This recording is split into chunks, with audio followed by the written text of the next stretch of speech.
Welcome to the podcast where relationships, confidence, and determination all converge into an amazing, heartfelt experience. This is Speaking from the Heart. Welcome back to episode number 167 of Speaking from the Heart. I know, I'm feeling it. I know that you sense it. I feel that maybe it's something that happened to you all those years ago and you're still holding on to it. It might even happen yesterday. You were walking down the street and all of a sudden somebody said to you something that you never thought you would ever hear in your life.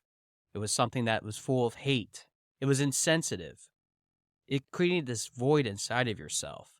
And despite the fact that you try to work through it, it still holds on to you, almost like a knife stabbing right into your heart.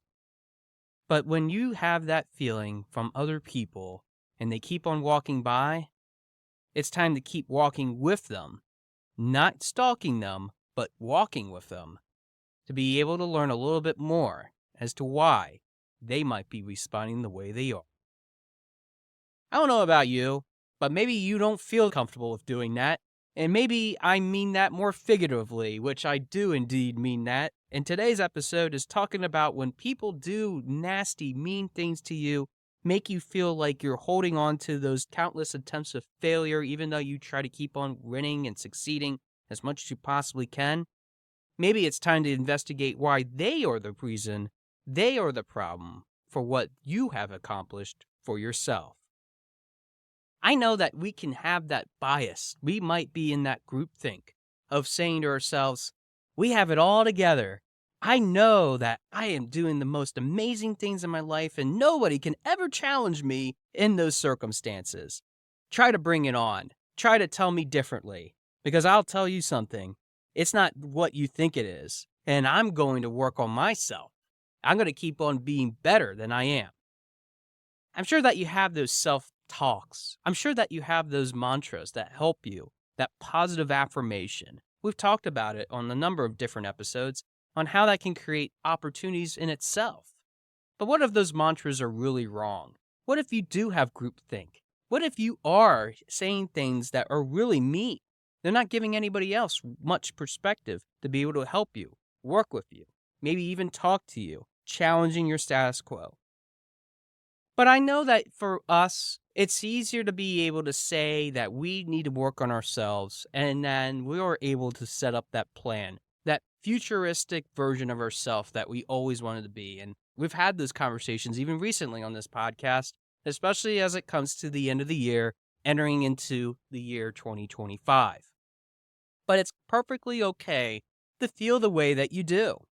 I'm sure that you might feel a little bit comfortable being able to say to somebody else, give me some feedback on this, especially if it's from somebody that you absolutely trust. I know I have people like that. We featured Melody Taylor on an episode not all that long ago, in which my best friend even tells me when I'm acting out. I've had other people even reach out to me saying that, why am I doing what I'm doing?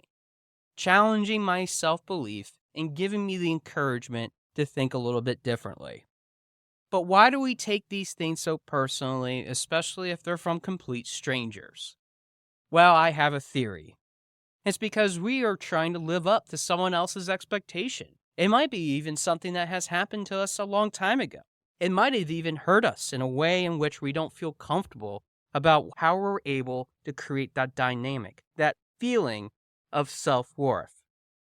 Even if you think you have that ability to always ask yourself those important questions, to be able to have that self-reflective perspective, which is very much a tongue twister in itself, I still say that you need somebody else from the outside to tell you what you should be looking at as ways in which you can improve. It doesn't mean that you go up to complete random strangers and ask them, hey, how do you think I should get better? Should I do this? Should I do that?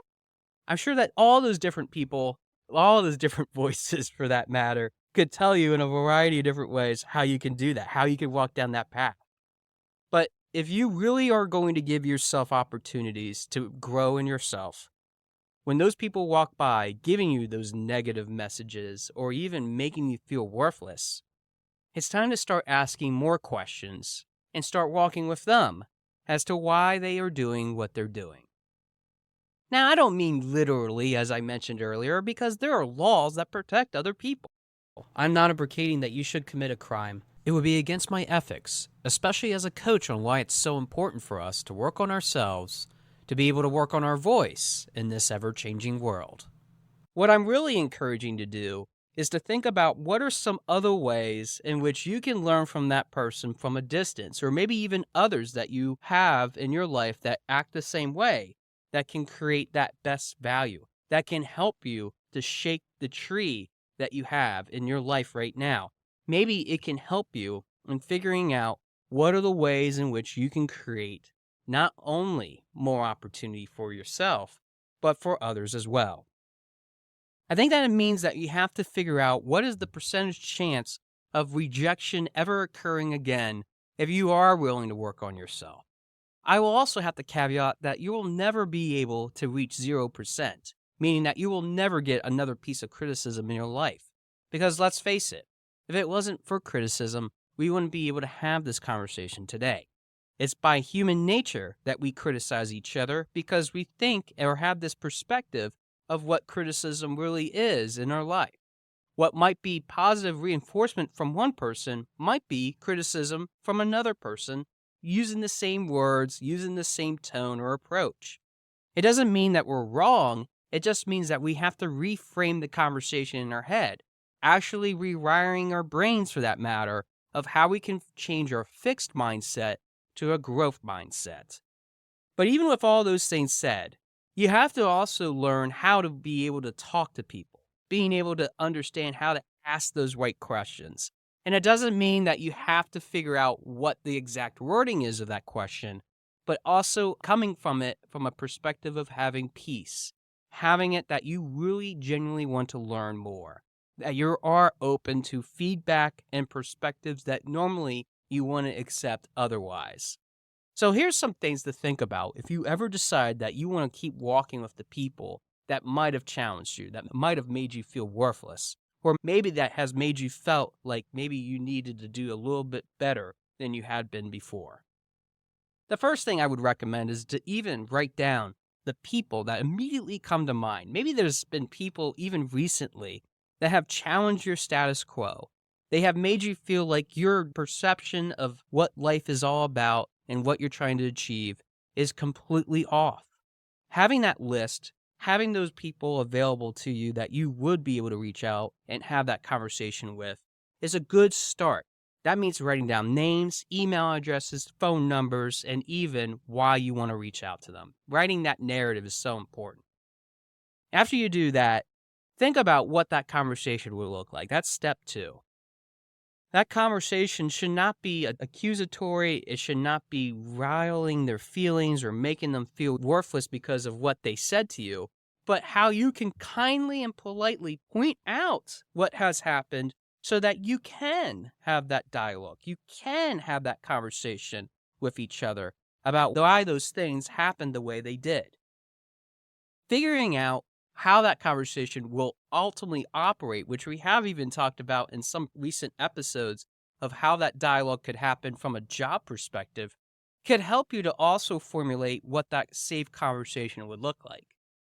Now, when I say the word safe, it means that we're not attacking each other using verbal violence. It doesn't mean that we stay silent when they actually are giving us constructive feedback that we asked for.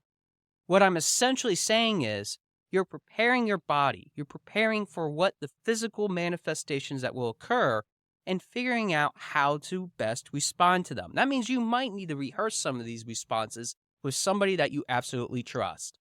It also means, though, that you have to keep walking with people that sometimes might need to be a little bit more patient than others to be able to gain this information, to be able to figure out how can you move this conversation forward. But to be able to have this percentage chance of rejection be reduced even more, we have to figure out what it might mean to rewire our brain to not think of it as rejection. I know, pretty meta, right? The third step, after you figure out what your list is and what those conversations will look like, figure out what is it that you ultimately want to achieve.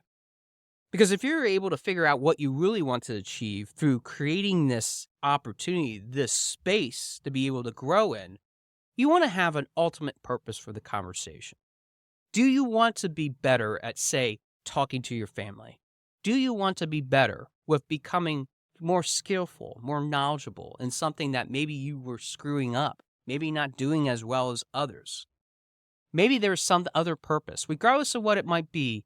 Figuring out how you can become the true version of yourself means that not only are you working on your ability to be able to have that kind of conversation, you're also preventing your body, yourself for that matter, from falling into a pit that maybe you can't climb out of, and being a little bit more receptive of what other people might have as opinions. I have to pause on this because sometimes hearing this, even in my own life, makes me think about all the times in which I was very much against what people had to say for me. Whether it was about the way in which I treated others, or even the ways in which I interacted based on my behavior or my thought pattern for that day, I know that I hurt a lot of people. I am guilty of so many different crimes against humanity when it comes to my viewpoints, my perceptions, what I actually voice to others. And I know that I don't escape from that. I know that I need to embrace that. I know that I need to do better. And that's something that has been on my conscience for such a long time. But I don't want it to eat me up. And that's what I'm really advocating for today, is not to let this get the best of you. When people do this, they have no idea how much it might impact you because they don't think about that perspective as often. They're more worried about what they have to say, what they have on their chest that they want to get out to you, that sometimes they don't even consider what some of the viewpoints that I'm saying today. Giving yourself the perspective of what is it that you really want to achieve, and also what are some ways in which you can fight against some of the negative imagery or even the messaging that you're going to portray. Being able to stay in this space of rejection does do some physical harm, and let's be real. This guy, your podcast host, has definitely created that negative perception of himself in that space of rejection time and time again. And dare I say, I might even be doing it now by even mentioning it here on this very episode. Because I know that I am a work in progress. That means that continuous feedback loop of knowing that I need to work on myself needs to happen. I don't need to catastrophize myself every single time. One of the things that I've learned, even as I continue to do this podcast and even do my business, is that confidence is something that really people appreciate a lot more. They want to feel like they can trust you in what you really have to say. Whether it's right, wrong, or indifferent, having that conviction of knowing that this is the universal laws that I live by is something that they really appreciate a lot more than anything else. So if you don't have those universal laws that you live by and you're just drifting aimlessly through life, that is something that I would encourage you to set goals on, to be able to figure out what are the things that you're really driving yourself towards. Because even with all those things that are happening, whether it's through the different types of mental health, physical health, or even emotional health that you have, even if it is all those things and so much more, I want you to know that by just working on yourself and failing at it doesn't mean that you are a failure. And regardless of what other people have to say to you, you are not a failure. At the time of this recording, I was at a Toastmasters meeting in which I met a young lady a number of months ago, which I will withhold her identity for her protection, that really had given me a perspective on why it's so important to work on your confidence. A number of years ago, when I went on my stint of joining over 12 Toastmaster clubs, and I know it's crazy, right? Joining that many clubs and trying to work on yourself was absolutely insane. But for me, I needed that healing at that period of time. I was missing the confidence in myself because I let other voices in my head tell me that I wasn't good enough. And it wasn't just the voices of the past, it was the voices of the present. This lady, which gave an 8 to 10 minute speech about what it means to be consistent, to be able to form good habits, realized in herself that maybe she needed to work on that and created a YouTube channel that really helped her to create that ongoing engagement. Now, this lady who has always been able to work and grow and be able to develop her self-confidence and the future version of herself in her own way has really inspired me in this episode to talk about why it's so important to stay committed. That commitment has really changed not only her speaking ability, but I was really proud because I had evaluated her a number of months ago, seeing her incorporate the feedback that I gave her. She could have disregarded that feedback and kept on walking away, but instead she embraced it. She was able to keep walking with all the things that she had going on in her life and be able to use what I given her as value, as something that will allow her to grow into a variety of different ways, whether it is with her speaking ability or maybe even with her own personal development. I sometimes have to pause and learn that really it's about this path that we walk on, even with people that think that they really know it all, or even if they feel like they do know something or don't know something, it's okay to have that conversation. If anything, today's episode is really about figuring out how we can keep on walking forward, but also not walking ourselves back, thinking that we're worthless. We need to be able to find ways in which we don't reject ourselves, not reduce our self-worth, but grow our self-worth. Oh, by the way, that woman is somebody that I really admire that is willing to work on herself and be able to be a shining example for her kids amongst others in the Toastmasters Club I belong to. And it really has been an enjoyable experience seeing herself become the best version of who she is. Are you willing to be the best version of who you are? Are you willing to take on that percentage of chance that maybe you can work on yourself and build a better habit?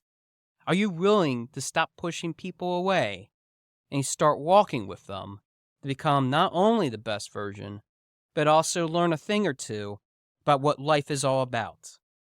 Because I believe it's not all about failures. It's all about success. Of course, by your perception, that is. Thanks for listening to episode number 167 of Speaking from the Heart, and I look forward to hearing from your heart very soon.